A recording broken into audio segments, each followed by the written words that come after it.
કર્ણાટકમાં 18 ભાજપ વિધાનસભા સભ્યોની સસ્પેન્શન અંગે બેઠક યોજાઈ.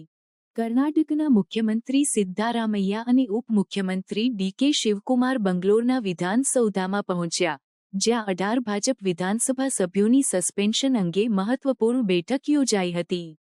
આ સભ્યોને માર્ચ 2025માં 6 મહિનાની સસ્પેન્શન આપવામાં આવી હતી, જે દરમિયાન તેમણે બજેટ સત્ર દરમિયાન અધ્યક્ષની ખુરશી પર ફાટેલા બિલના પાન ફેંક્યા હતા. આ સસ્પેન્શનને લઈને ભાજપે વિરોધ પ્રદર્શન કર્યા હતા અને તરત જ સસ્પેન્શન રદ કરવાની માંગ કરી હતી.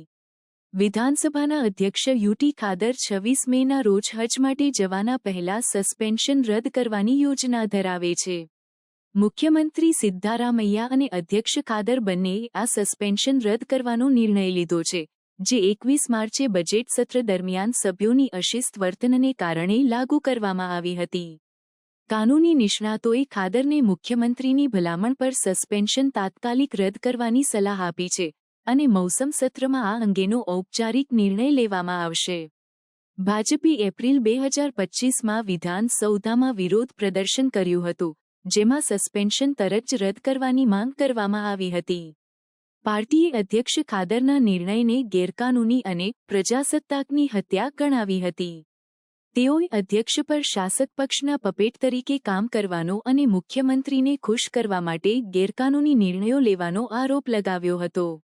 સસ્પેન્શન રદ કરવાનું પગલું વિધાનસભાની કાર્યવાહીમાં સામાન્યતા લાવવાની દિશામાં એક પગલું માનવામાં આવે છે.